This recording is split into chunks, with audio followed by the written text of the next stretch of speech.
Hoje nós leremos Lucas, capítulo de número 4, versos de número 1 ao 30. Nós faremos a leitura dele aqui, vai estar projetado também.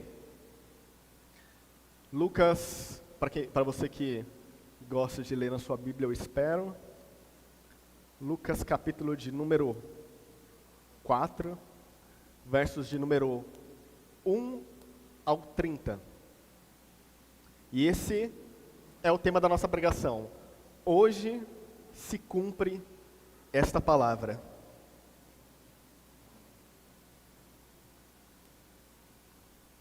Amém? Eu espero aqui, Sérgio. Pode ir? Jesus, cheio do Espírito Santo, voltou ao Jordão e foi guiado pelo mesmo Espírito no deserto. Durante 40 dias, sendo tentado pelo diabo, nada comeu naqueles dias, ao fim dos quais teve fome. Então o diabo disse a Jesus: se você é o Filho de Deus, mande que essas pedras se transformem em pão. Mas Jesus lhe respondeu: está escrito, o ser humano não viverá só de pão. Então o diabo o levou para um lugar mais alto, e num instante lhe mostrou todos os reinos do mundo.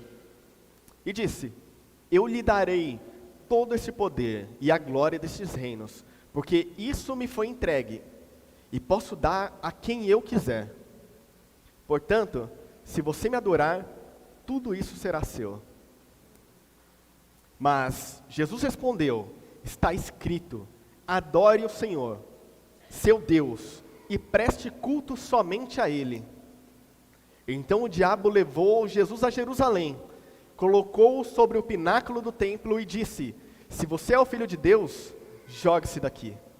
Porque está escrito, aos seus anjos ele dará ordens ao seu respeito, para que o guardem. E eles o sustentarão nas suas mãos, para que você não tropece em alguma pedra. Jesus respondeu ao diabo: também foi dito, não ponha à prova o Senhor, seu Deus.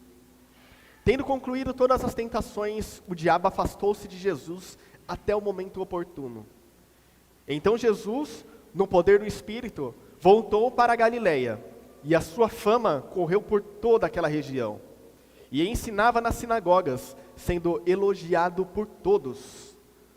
Jesus foi para Nazaré, onde havia sido criado. Num sábado, entrou na sinagoga, segundo o seu costume, e levantou-se para ler. Então lhe deram o livro da profecia de Isaías, e abrindo o livro, achou o lugar onde está escrito: o Espírito do Senhor está sobre mim, porque Ele me ungiu para evangelizar os pobres. Enviou-me para proclamar a libertação aos cativos, e restauração da vista aos cegos, para pôr em liberdade os oprimidos e proclamar o ano aceitável ao Senhor. Tendo fechado o livro, Jesus o devolveu ao assistente e assentou-se. Todos na sinagoga tinham os olhos fixos nele. Então Jesus começou a dizer: hoje se cumpriu a escritura que vocês acabam de ouvir. Todos davam testemunho dele e se maravilhavam diante das palavras cheias de graça que saíam dos seus lábios. E perguntavam: não é este o filho de José? Então Jesus disse: sem dúvida, vocês citarão para mim o provérbio: médico, cure-se a si mesmo. Dirão: tudo que ouvimos que você fez em Cafarnaum, faça-o também aqui na sua terra. E Jesus prosseguiu: de fato, afirmo a vocês que nenhum profeta é bem recebido na sua terra, na sua própria terra. Na verdade, lhe digo que havia muitas viúvas em Israel, no tempo de Elias, quando o céu se fechou por 3 anos e 6 meses, reinando grande fome na terra, em toda a sua terra. E Elias não foi enviado a nenhuma delas, a não ser a uma viúva de Sarepta, de Sidom. Havia também muitos leprosos em Israel, nos dias do profeta Eliseu, e nenhum deles foi purificado, a não ser Naamã, o sírio.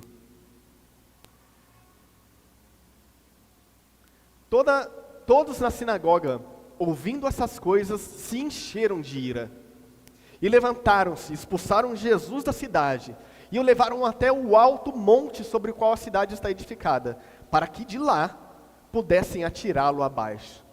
Jesus, porém, passando pelo meio deles, foi embora. Palavra poderosa. Nós vemos aqui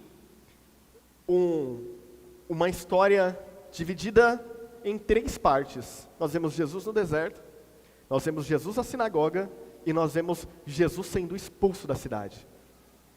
E essa é a expectativa que todo mundo tem sobre Jesus. O mundo, ele tem uma expectativa em torno dele. Cada época, as pessoas querem moldar Jesus segundo as suas próprias necessidades.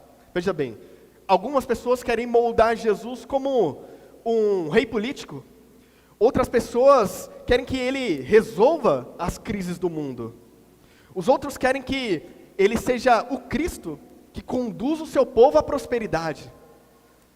Todos querem moldar Jesus de uma forma. Querem que ele seja aquele sábio, inspirador, aquele homem que vai lhe falar as palavras e você vai saber exatamente o que fazer da sua vida. Mas a maioria das pessoas querem que você faça isso, querem criar esse Cristo sem que ele confronte os seus próprios pecados. Você quer criar um Deus, quer criar um Cristo que resolva as suas necessidades. E esse problema, ele não é novo. Em todas as épocas existe essa mesma necessidade.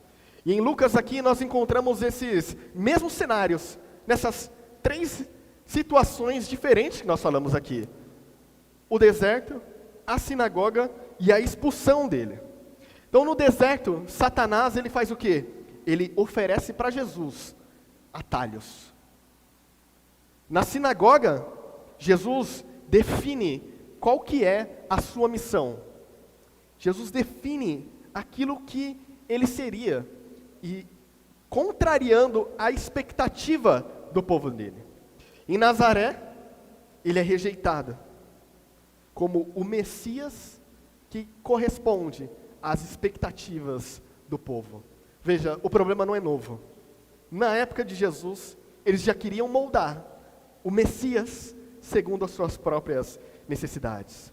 O texto aqui, ele nos obriga e nos traz uma questão muito incômoda.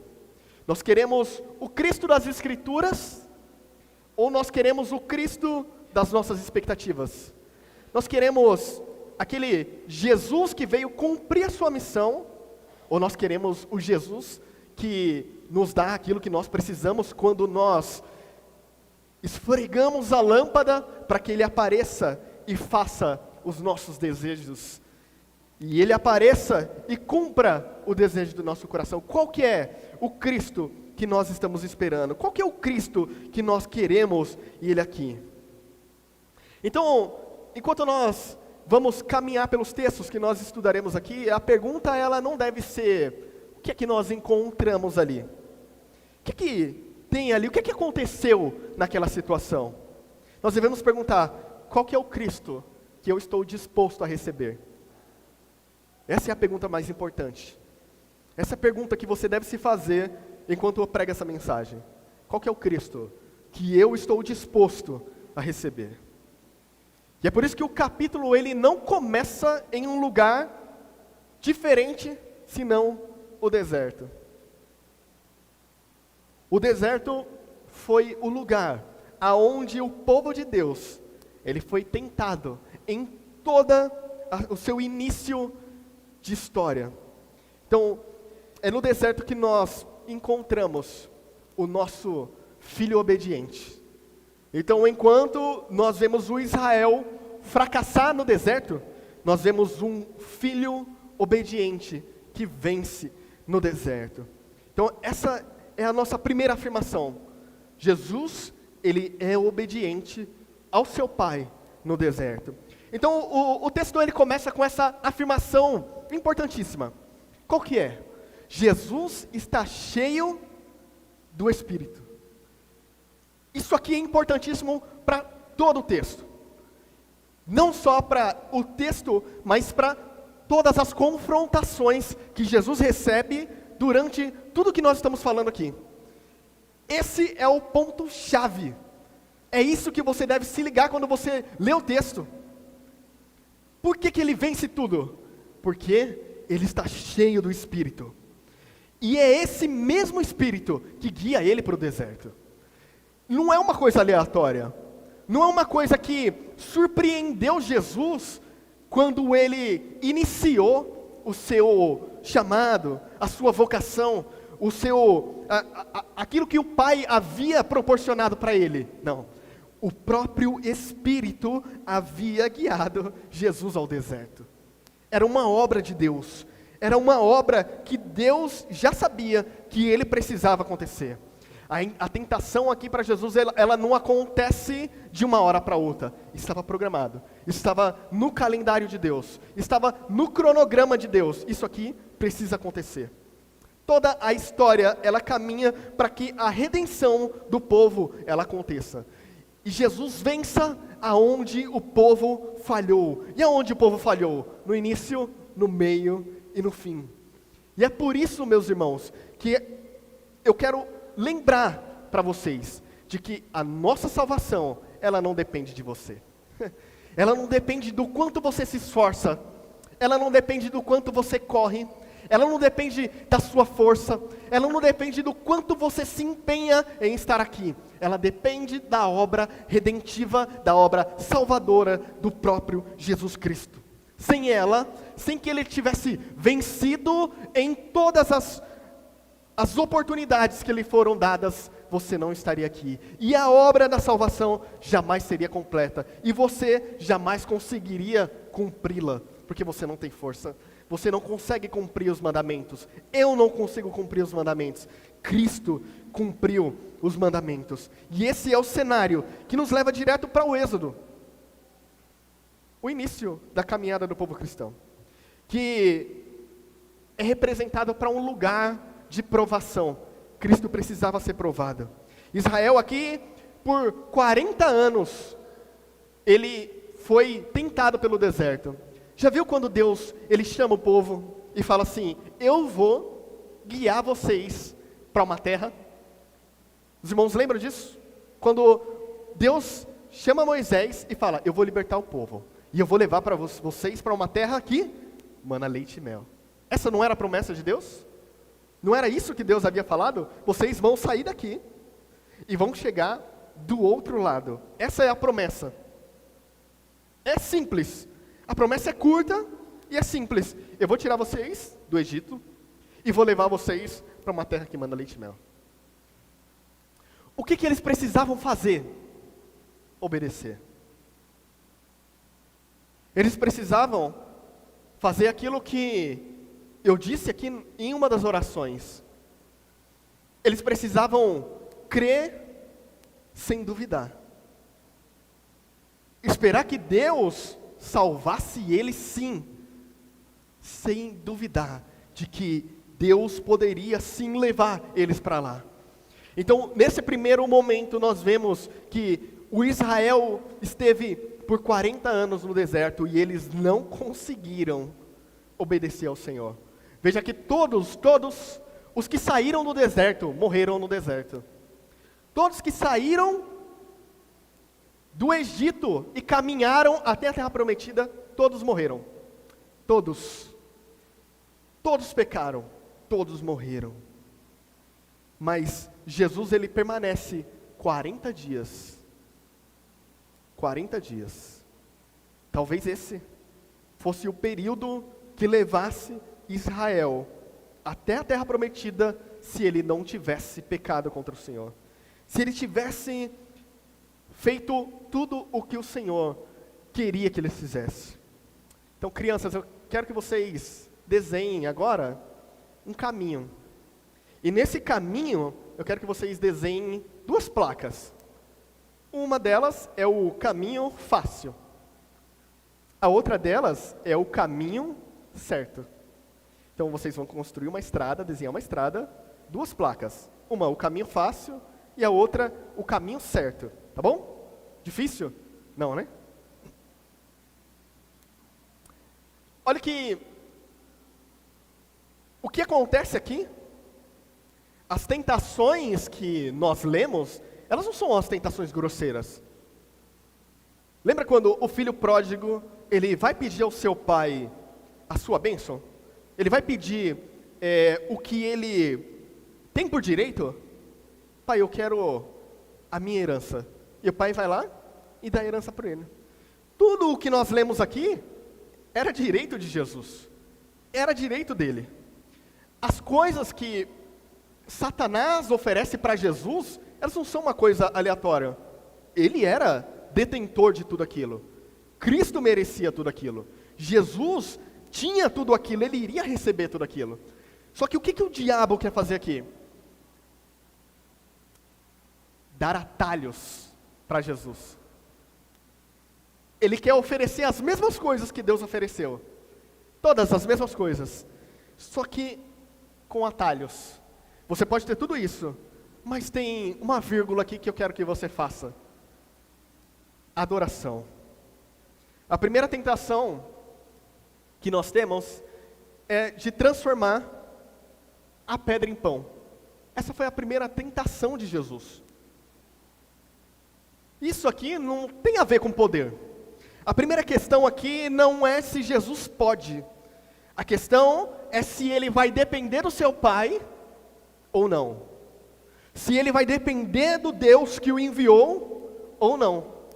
E ele responde com Deuteronômios, com a palavra de Deuteronômios: não só de pão viverá o homem. O Filho de Deus, ele não vive da palavra. Ele não vive só de palavra. Suas decisões, elas são tomadas com bases não no achismo dele, mas na palavra do Pai. Ele vive dependente de Deus. Então, o diabo oferecendo atalhos para ele, mas ele está seguro de que o Pai pode prover para ele. Ele não precisa usar o seu poder. Ele não precisa usar a sua majestade. Ele pode depender do Pai. Isso nos fala muito, meus irmãos. Isso fala muito a nós do que nós cremos ou não no Senhor, de como nós acreditamos que Deus pode ou não fazer as coisas. Eu creio que Deus pode fazer as coisas, mas às vezes eu dou um jeitinho. Eu creio que Deus pode fazer as coisas, mas às vezes eu preciso dar uma mão para Deus. Eu preciso dar uma ajudinha para Ele, porque senão eu acho que Ele não vai conseguir fazer. O que eu estou pedindo é diferente demais do que todo mundo pede. Nós limitamos o poder de Deus à nossa cabeça. Nós limitamos o poder de Deus àquilo que nós temos como convicções. Jesus não. Jesus, ele não recebeu atalhos. As coisas foram oferecidas pelo diabo, mas ele decidiu depender do seu Pai.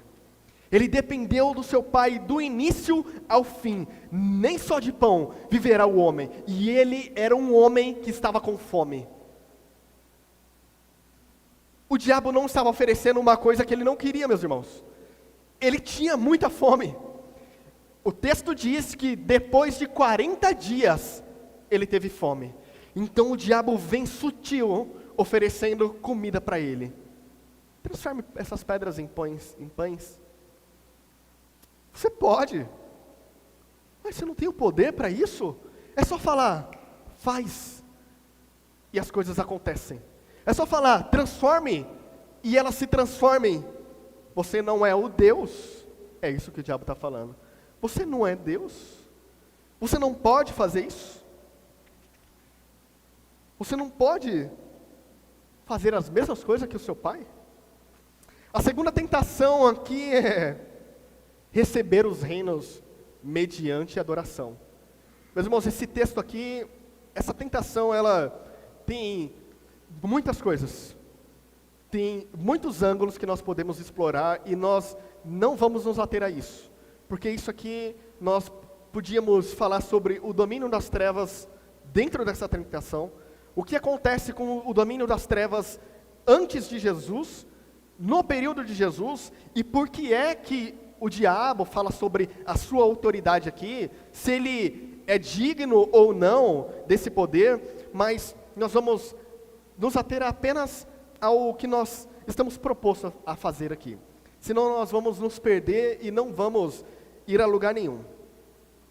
Então, Satanás ele conduz Jesus a um lugar alto. E a Bíblia diz que isso acontece num instante. É como se ele tivesse transportado Jesus daqui e ele aparece nesse lugar alto. E ele, num instante, mostra todos os reinos do mundo. É como se passasse um filme muito rápido. Todos os reinos mostrados para Jesus. Então, todo o domínio, todos os reinos, tudo o que há de maior poder no mundo é mostrado para Jesus num piscar de olhos. Num momento, num instante. É como se toda a influência de todas as nações passasse por Jesus e Jesus tivesse que observar tudo aquilo, sendo tentado a observar o que era de direito, mas ainda não. Um instante é o que Jesus observa tudo aquilo. A proposta aqui é muito direta para Jesus. Jesus ouve Satanás dizer: eu te darei toda essa autoridade e todos os reinos desse mundo, se você me adorar. Se você prostrado me adorar. Perceba o peso disso. Olhe o peso das palavras do diabo, como ela é tão sutil.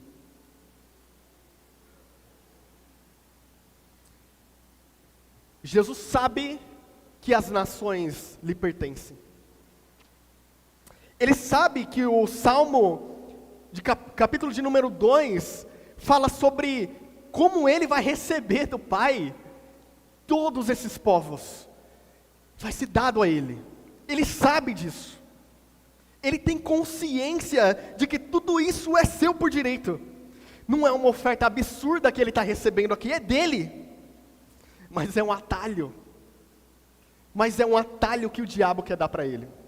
É um atalho que de fato faz parte.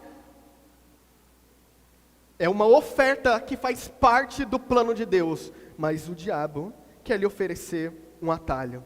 Satanás, ele quer que Jesus receba o que é legítimo para ele. Mas de uma forma ilegítima. Ele quer corromper o nosso Senhor. Ele quer ter aonde apontar o dedo para Jesus. Ele é o acusador. Ele quer olhar para Jesus e falar: lembra?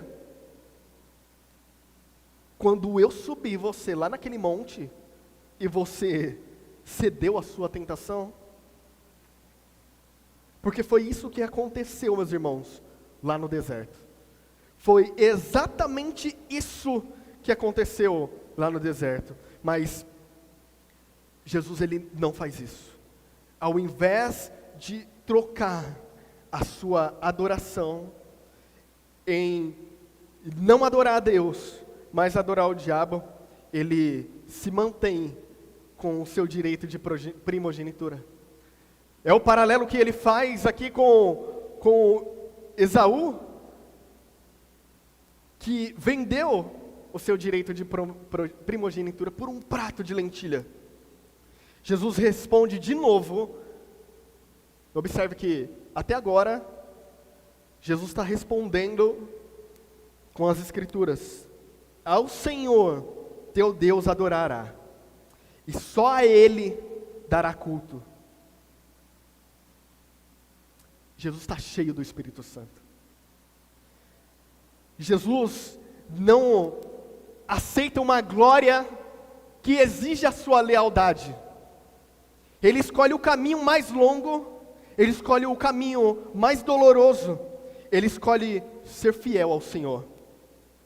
Então, o reino vai vir, só que esse reino vai vir com a cruz. Não vai ser fácil para Jesus. Ele virá pela obediência até a morte. Ele virá pela exaltação do próprio Pai. Ele não vai vir pela exaltação que o diabo quer oferecer para ele.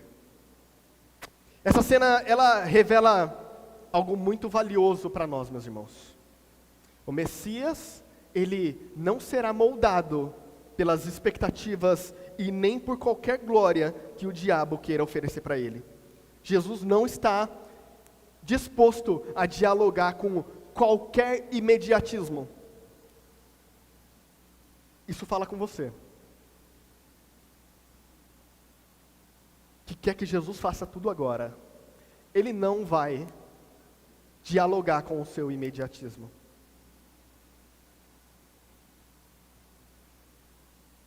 Ele não vai ceder à sua ansiedade. Ele vai fazer tudo no tempo dele. Tudo conforme o Pai quer. E não as nossas expectativas.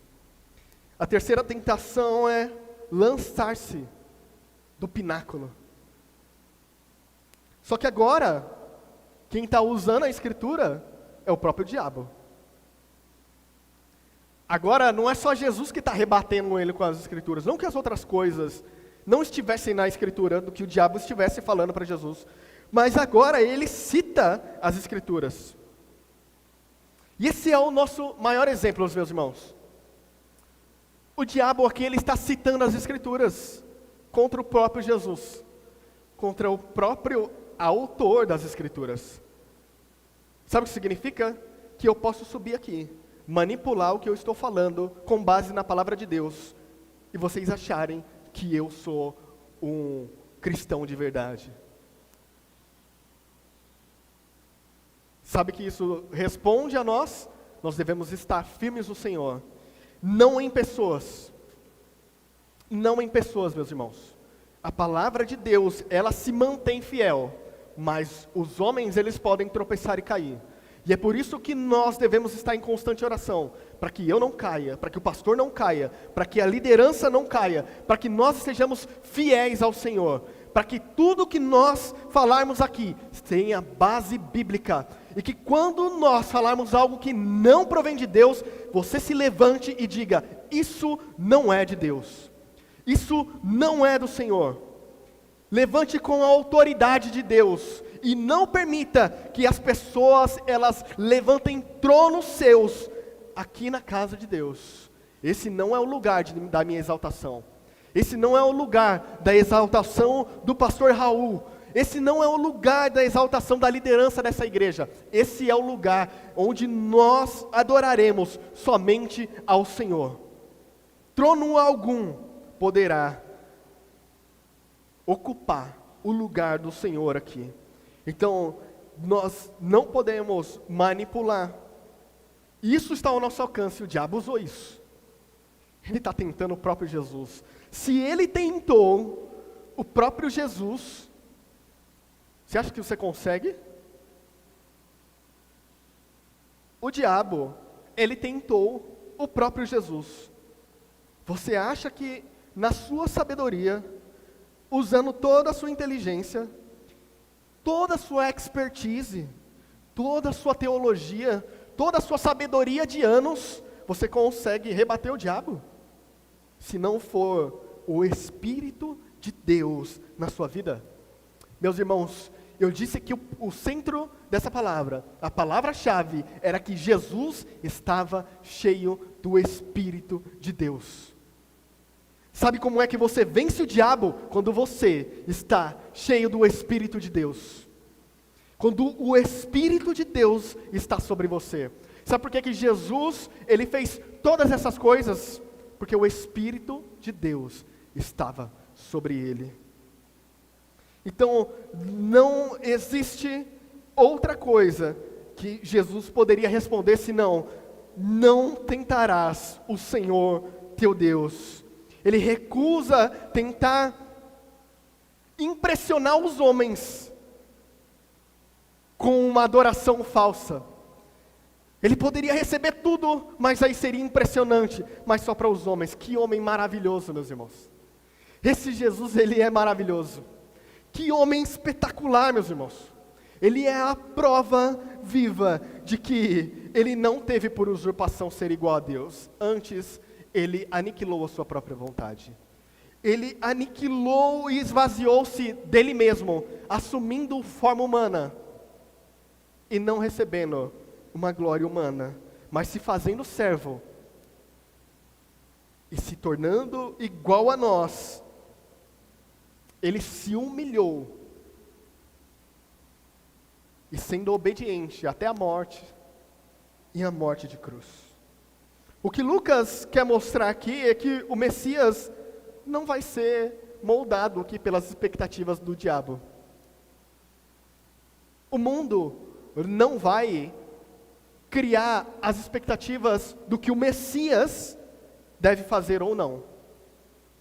Então, lembre o que eu disse até agora. Qual que é o Cristo que você está disposto a receber? O Cristo moldado ou o Cristo que veio cumprir o seu propósito? Qual que é o que o seu coração está disposto a receber? Crianças, o caminho fácil às vezes vai parecer muito mais atraente. Copiar a lição do amigo, às vezes vai parecer mais fácil. Mentir para não levar uma bronca, vai parecer mais fácil. Culpar o amiguinho daquilo que você queria se livrar, vai parecer mais fácil. Mas o caminho certo, ele pode ser mais difícil, mas é isso que Deus quer que você faça. Que você seja obediente. Se Jesus pôde obedecer, Ele quer que você obedeça também. Então, o caminho fácil, ele não é bom. O caminho certo é o que Deus espera de você. Meus irmãos, o reino de Deus, ele não avança por atalhos. Jesus, antes de ser proclamado na Galileia, que é o que nós vamos ver aqui, Jesus está sendo provado por Deus. O Messias se revela pela Escritura. Então, Jesus, aqui ele volta para Galileia, mas o texto, verso número 14, diz que ele retorna pelo poder do Espírito. Leia aí. Jesus retorna, mas ele retorna pelo poder do Espírito. Ele não retorna com uma glória que ele não precisaria de mais absolutamente nada. Ele acabou de vencer a tentação do maior inimigo da humanidade. Ele acabou de superar tudo. Acabou de vencer o maior inimigo do ser humano. Ele poderia falar assim, agora pronto. Vesti o meu terninho aqui, vou pregar umas palavras aí, acabou. Mas o que ele veste é o Espírito de Deus. Aquele que venceu no deserto agora entra em Nazaré. Sabe aonde ele está entrando? Aonde todo mundo conhecia ele. Ele foi criado aqui. Você já parou para pensar? Como é que deve ser, como é que devia ser estar na presença de Jesus? Esse homem que agora nós lemos que ele é cheio do Espírito de Deus. Já parou para imaginar como que devia ser um misto de emoção? Sabe aquelas pessoas que chegam para você e ela não diz nada, mas ela é intimidadora? Você chega e fala assim, caramba, esse cara aqui é meio, sei lá, né? Ele mete medo, né? Mas Jesus não. Jesus, ao mesmo tempo que produzia um constrangimento de você duelar com você mesmo sobre as suas atitudes, ao mesmo tempo você era apaixonado por ele. Era uma palavra irresistível. Ele era uma pessoa que você falava, eu quero estar perto dele. Eu quero estar junto com ele. Lembra dos 2 discípulos em Emaús? Quando eles estavam descendo, aí a palavra deles fala assim, você sentiu a mesma coisa que eu senti do lado dele?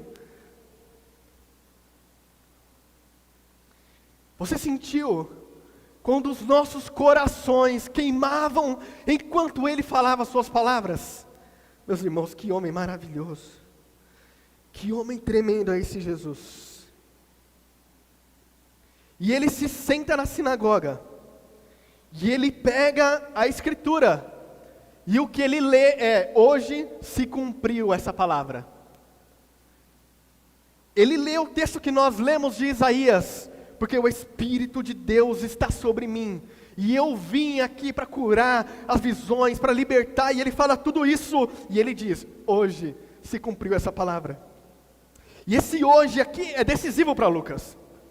Ele não está falando de uma promessa que vai vir, ele não está falando de novo para um Messias do futuro, ele está falando: esse Jesus, esse Messias, é esse que está aqui na minha frente. Acaba de se cumprir a profecia em Jesus ali. Tudo o que eles esperavam, o anseio deles, acaba de se cumprir. Todo mundo estava esperando um Messias, e ele estava na frente deles. Só que, como eu disse, sabe para onde Jesus veio aqui? Para a terra onde ele nasceu. Isso aqui diz muito para nós. Crianças, de novo, eu quero que vocês desenhem um livro aberto, uma luz saindo do livro. Fácil, Gael?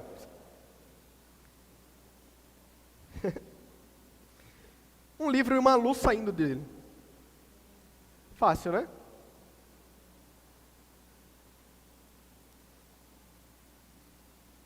Quando Jesus lê Isaías, e ele escolhe esse texto, que ele é messiânico, e ele é carregado de uma expectativa, porque eles estavam falando do Messias, e o Messias era o único que tinha poder para fazer essas coisas que ele estava lendo aqui.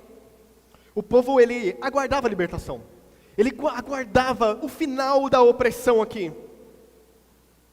Eles achavam que quando o Messias viesse, todo o poder econômico seria resolvido. Eles achavam aqui que quando Jesus viesse, toda a frustração espiritual acabaria. Muitos esperavam que Jesus reorganizasse politicamente Israel. Eles esperavam que esse Messias restaurasse a soberania nacional de Israel. Oh, meus irmãos, parece muito com o Brasil, né?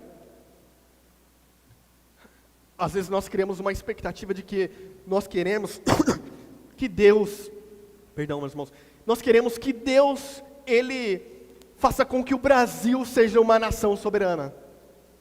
Nós criamos uma expectativa de que esse Jesus que nós adoramos, Ele faça com que o Brasil seja a maior potência do mundo. Nós criamos uma expectativa de que alguém vai assentar no poder lá de Brasília e vai resolver todos os nossos problemas. É do engano nosso achar que um político vai resolver os nossos problemas. Ele não vai, meus irmãos.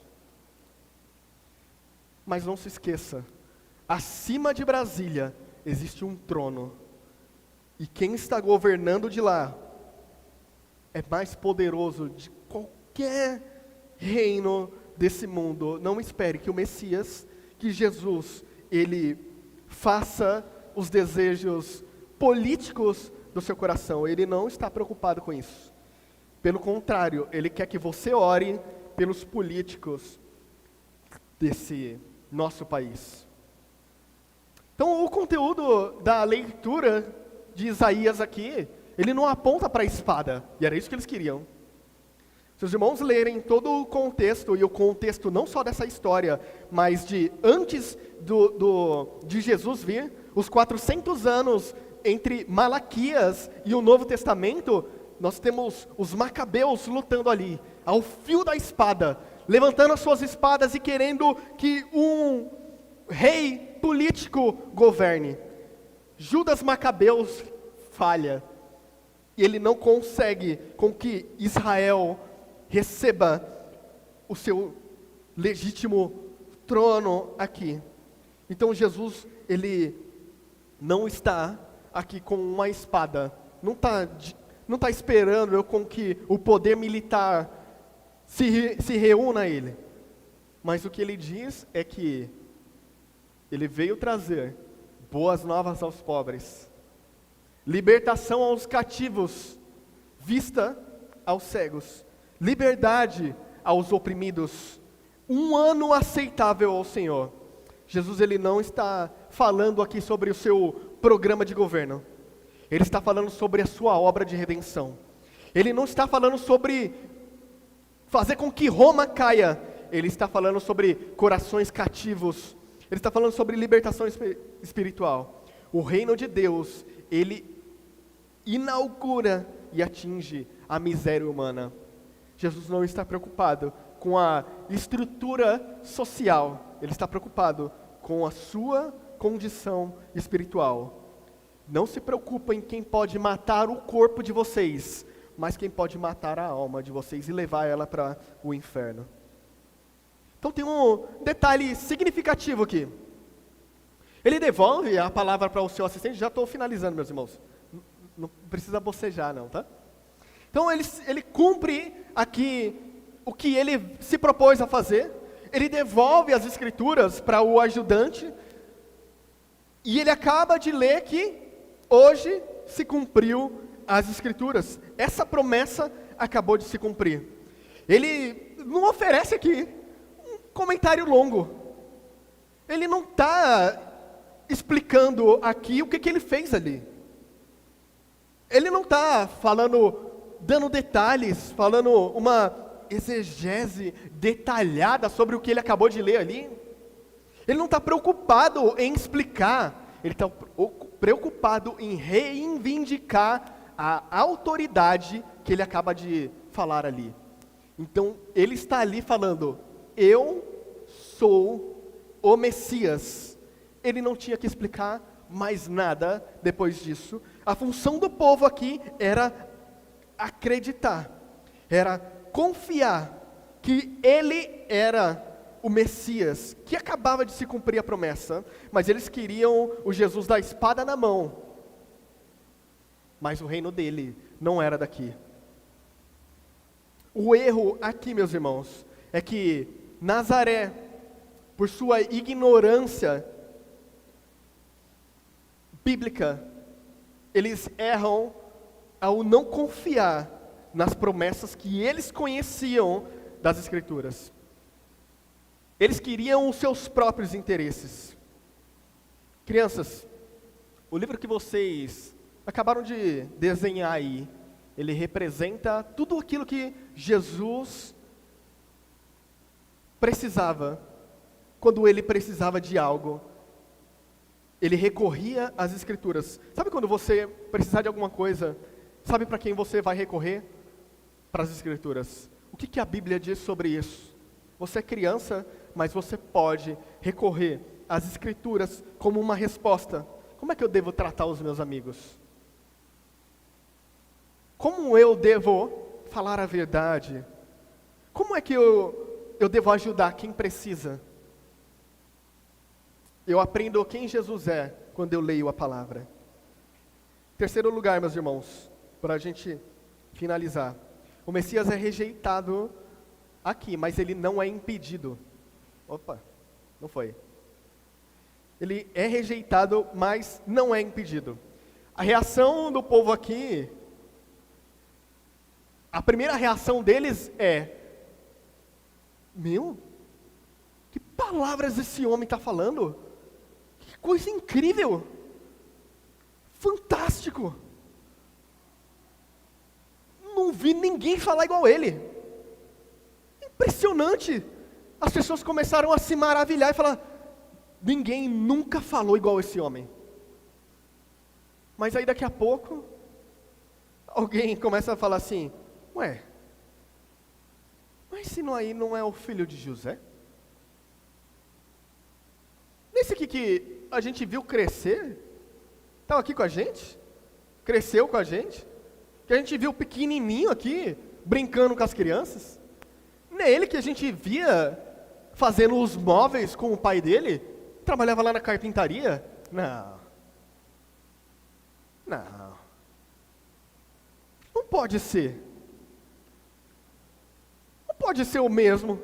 O Messias de Nazaré? O mesmo dos móveis? Não é possível. Não é possível. Não.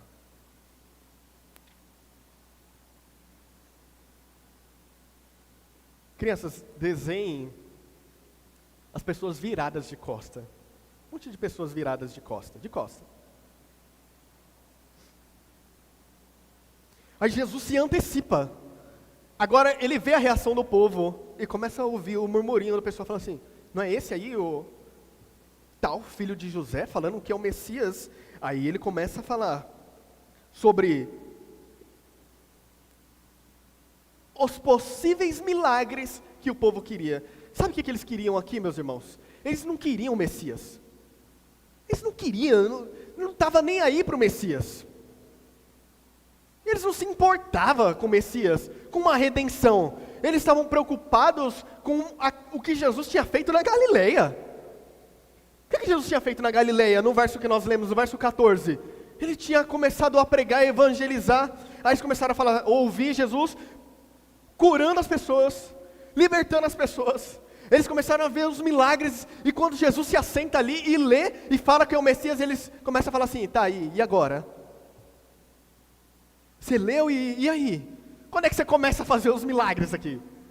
Quando é que você vai começar a fazer a pessoa levantar, a pessoa flutuar? Quando é que você vai transportar os montes de um lado para o outro? Quando é que você vai começar a fazer as coisas impressionantes? E é por isso que ele não diz nada. É por isso que ele fica quietinho no seu canto e só fala: hoje se cumpre essa palavra. E sabe o que eles começam a fazer? Quando Jesus começa a falar assim, os médicos, você fala, aqueles provérbios, médico, cure-se a você mesmo. E ele começa a falar sobre como é que Elias e Eliseu tinham pessoas para curar, tinham pessoas viúvas para alimentar ali, mas ele não alimenta o seu povo. Ele alimenta os gentios. Ele alimenta um outro povo. E é o que Jesus está falando aqui. Eu vim para a minha terra.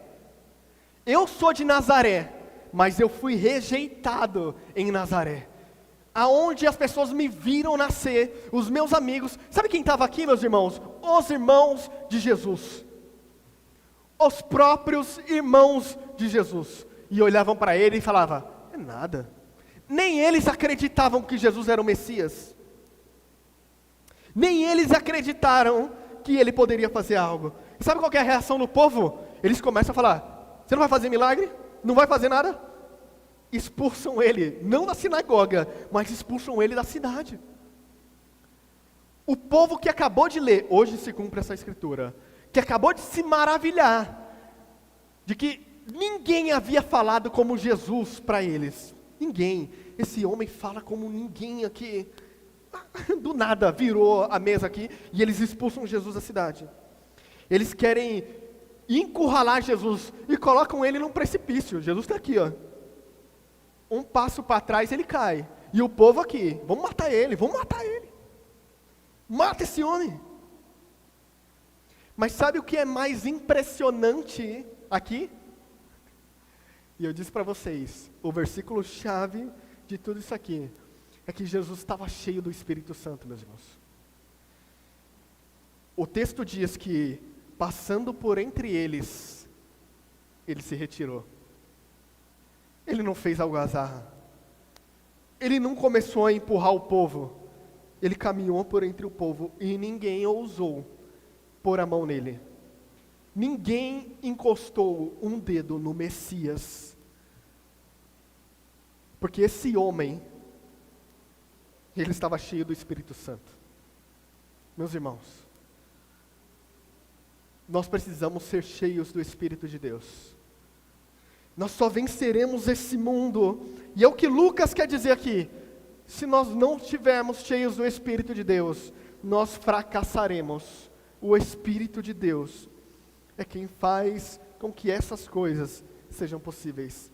Jesus só passou pelo meio desse povo, sem que ninguém o empurrasse e o matasse. Primeiro, porque não havia chegado o tempo. Segundo, ele havia sido cheio do Espírito Santo de Deus. Crianças, as pessoas que estão de costas, que vocês desenharam, elas são as pessoas que muitas vezes não vão gostar de vocês. Esqueci de colocar aqui. Mas você deve continuar obedecendo a Deus, se isso estiver de acordo com a palavra de Deus. Mesmo que as pessoas virem as costas para vocês, deem risada de vocês, excluam vocês, saiba que fazer a vontade de Deus é muito mais importante do que qualquer outra coisa. Meus irmãos, para concluir, Lucas nos conduz do deserto para a sinagoga, e da sinagoga para o precipício. No deserto, o Filho de Deus obedece todos que falharam. Ele recusa atalhos, ele rejeita a glória imediata e escolhe ser fiel ao Pai. Na sinagoga, o nosso Cristo se revela nas Escrituras. Ele diz: hoje se cumpriu as Escrituras. O reino chegou e Ele é a própria pessoa. Ele não negocia a sua identidade. Em Nazaré Ele é rejeitado. A familiaridade com Ele ali faz com que as pessoas desprezem Ele. Então, Nazaré revela um Cristo que não negocia a sua missão, mesmo diante da rejeição do povo. Vou voltar aqui, acabou ali. Mas o Messias foi rejeitado, mas ele não foi impedido. Ele não perdeu o controle da história. Ele não ajustou a sua missão por causa do que o povo queria, para agradar o povo. Ele seguiu o seu caminho. O deserto revela um Cristo que não negocia a sua obediência. A sinagoga revela um Cristo que não negocia a sua identidade. Terceiro, Nazaré revela um Cristo que não negocia a sua missão, mesmo diante da rejeição. E eu vou terminar com a pergunta que eu fiz no início. Nós queremos um Cristo que vence pela obediência, mesmo que isso inclua a cruz? Queremos um Cristo que define o reino pela graça, mesmo que confronte as nossas preferências? Nós queremos um Cristo que segue soberano, mesmo quando as palavras nos opõem? O texto termina com Jesus seguindo adiante, ou seja, a missão de Jesus ela continua, ela não terminou ali, e o chamado permanece o mesmo. Nós não podemos ser moldados pelo que o mundo quer, nós não podemos ser moldados pelas expectativas do mundo. Jesus não foi moldado por nenhum dos dois. Ele não se curvou por uma obediência imediata, mas ele se curvou ao Pai, venceu aonde nós não vencemos, cumpriu o que nós não cumprimos para nos salvar.